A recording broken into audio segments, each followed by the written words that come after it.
Although my particular strife and struggle was against a chain of drug dealing stemming from Angola, almost 20 rounders ago. The smuggling around the world, indeed the UK, is big. Smuggling and evasive trade have been huge in Blighty since the beginnings of the Roman Empire. Upon first landing in Dover, Caesar's troops opened up a path that would see the very start of the Silk Roads, a trend that was lined by the empire under Arminius onward. One must undergo significant character transformations when we are caught up in the crucible of social forces. It's interesting to think that even a noted psychologist can recognize the deep ecosystem that encapsulates such an urge as nicking and selling stuff, especially after the guy was snuck into chokey that was used in the Stanford prison experiment. It might be a good notion to adopt a passive outlook on life in order to understand where you need to go to make changes, particularly in the areas of subversive trading. Jordan Peterson said in his book recently, "I don't think you can have any insight whatsoever into your capacity for good until you have some well-developed insight into your capacity for evil," all of which is very similar to Zimbardo's musings. It was in 1586 when Francis Drake first encouraged tobacco's use as pills, and 1587 when Walter Raleigh introduced it to court. Since that time, pop nature of tobacco smuggling has been infamous. Never before has the substance been so socially accepted that it is harmful to everyday life in so many ways. Even the W&C has a hard time in competition for such sumptuousness. From tobacco's whiff to its harmful effects on neurological and physical systems, the overallness of the substance is overallness the sort of word I want to use? I don't know. I think so. I'm not sure.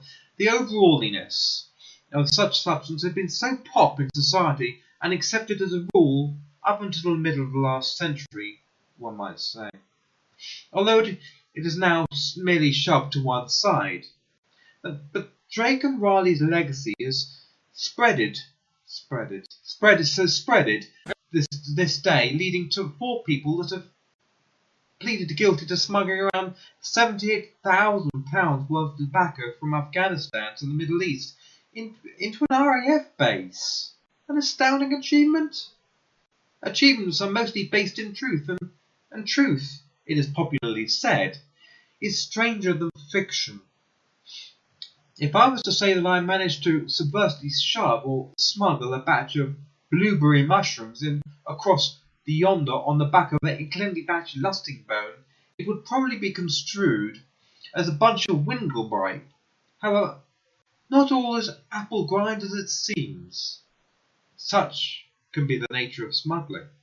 No one batted an eyelid when, in 1785, Prime Minister Pitt received a missive which contained £300 in banknotes in an attempt to bribe him to lessen levies placed upon tobacco and gin.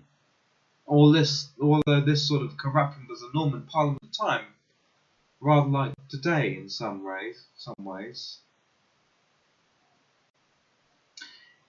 Although back in the day, in 1512-15, it was King John who started the whole contraband birdle chafe in the first place, though. He set up a centralised system of custom collection, imposing a duty of 1/15 of imports and exports, made sure that there were officials in the customs docks to deal with payments to the exchequer. Although it probably would not have been without inspiration from his brother that this would happen in the first place. The disaster that resulted was the Third Crusade, and it pushed customs duty to gradually evolve from levies from the crown, known as scrutilage. Such duties were monies paid to the crown from those nobles who wished to be seen by God to take the Crusader's oath, but not to go at all, and to cop out of the situ of death entirely. Richard I called this duty presage, and it financed the Crusades. So we come to the curse of greed and power. which we call Englande lusting bone.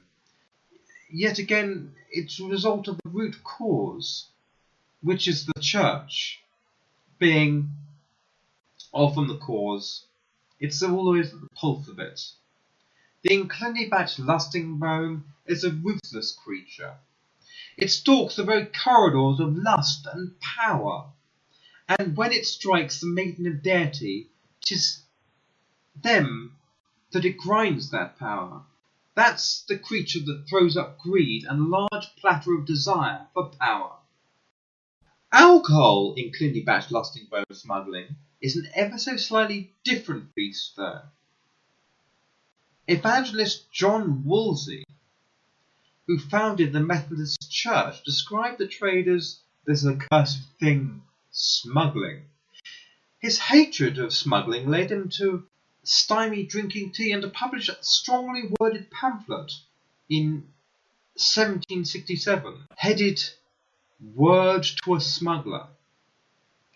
But poems and novels romanticised smuggling to such an extent that the great Poole Custom House robbery was cast in the eyes of enthusiasm by the pub, despite the fact that gang members were all barber shop chaps, full of immorality and immoral entirely.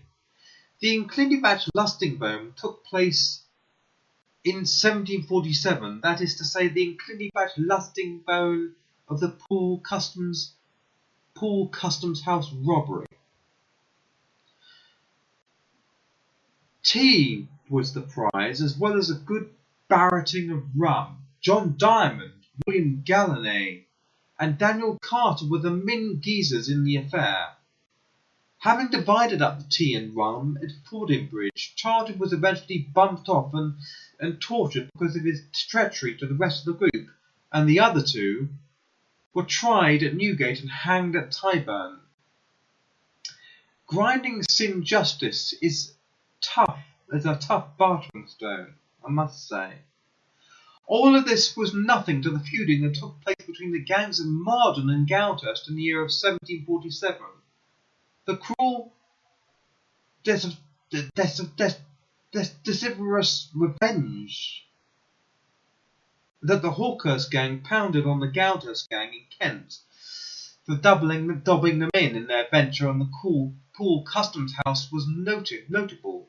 But because the Poole Customs House robbery had taken place in Hurst Green, just outside these two communities, the Goudhurst crew felt entitled to inform the Customs and Excise of the indiscretion and claim the reward of £50.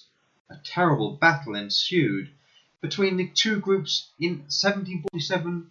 The Old Bailey said of the incident, it was the most unheard of act of villainy and imprudence ever known, though the Brinling-Dongle archetype that solidifies customs officers floats in a sea of uncertainty even today. Another official of the same rank in 2019, Rajesh Sekur, senior customs officer, faced a CBI probe for an alleged robbery case involving Charlie, a watered-down version of crack cocaine I learned not long ago.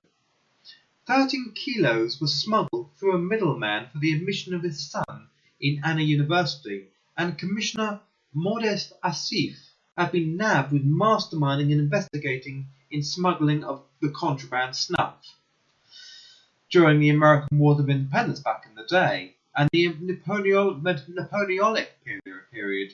The customs officials were hardly ever short of recruits of the patriotic calibre. Revenue cutters of contraband drugs were given lolly for any injury incurred, and there was a reward for £200 for any capture made in 1807. London merchants banded together to fit out ships to nab smugglers. When brought in, a ship was sold to the highest bidder, and the cargo was classed as head money to go towards the war effort. Incrudence-boggling. During the 7 Years' War, the income went to the French Admiralty. Thomas Johnson, yes, that was his name, a smuggler, pilfered a deal of gold from the French, and Napoleon put a reward in his bonds. He was caught and invited to join an invasion force, although he refused, saying, "I'm a smuggler, and a true lover of my country, and no traitor." But even so, he returned to smuggling in 1809 and piloted a revenue cutter in trade for a pardon. He was then asked to rescue Napoleon from St. Helena for £40,000, and when he accepted, after the wars, recruitment was tingle-dragging, and the forced recruitment of drug sailors and pissheads were resorted to the ranks of preventive water guard that was set up in 1809. Rodrigo de Juice was the first to smuggle weed in 1492 during Columbus's monumentally gratulatory visit. Since then, of course, it's gone from strength to strength, today being used for medicinal purposes as well as recreational. It is shatteringly frightening to think that even this essential circ has its problems too. In 2019, a former police officer admitted languorously to smuggling cannabis oil into Scotland to treat her 6-year-old epileptic son, who suffers up to 16 seizures a day. Now, I myself have suffered up to 12 seizures a day in the past, and no such remedy was recognised by society at the time. This was back in the 1970s. So I do feel for the family. However, recreational usage of the drug is fervently pursued all around the country today, and there is not one round that passes without at least one person in every settlement in England smelling a wafting watering blow whilst walking down the streets. Whilst this might not be considered a bad thing, as far as weed is concerned, it does promote the criminal activities of others. A great man once said, "Some people without possessing genius have a remarkable power for stimulating it. I confess that, my dear fellow, I am very much in your debt." And it is a burning brand stimulation that this is the tabletop of the issue. Of course, the most heinously retractable guilty party is that of heroin. A few years ago, a 24-year-old student was among those arrested for peddling heroin in Greater Nordia, recovering drugs worth 8,000 million from them. They were nabbed with 745 grams of heroin near Sedecourt Railway in Balladpur. The nastiness spread far and wide, and the Silk Roads were alive with uncleanly batched lusting bone, even today it seems, to no small degree.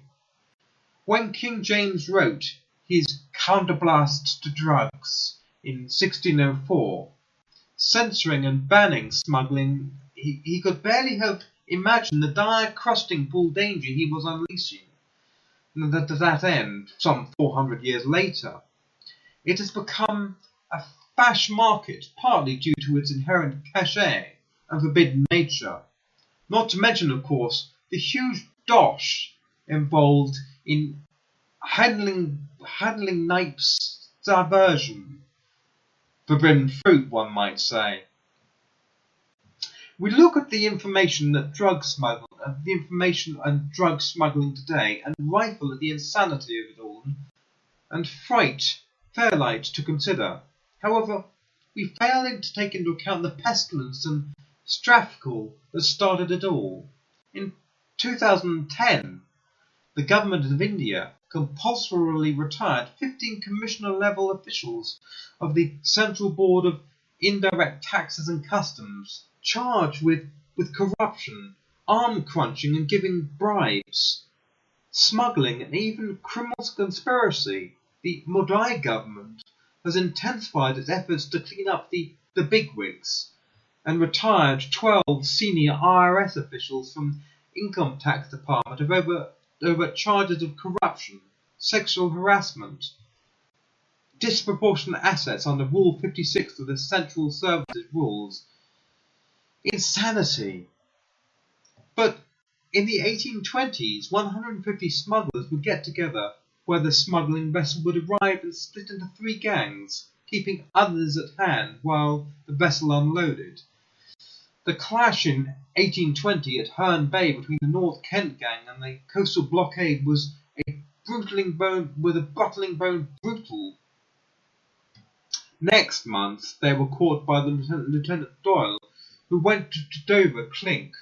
Drug smuggling was a blot on the landscape in history terms. So what of the Englande batch blasting bone in regards to smuggling today?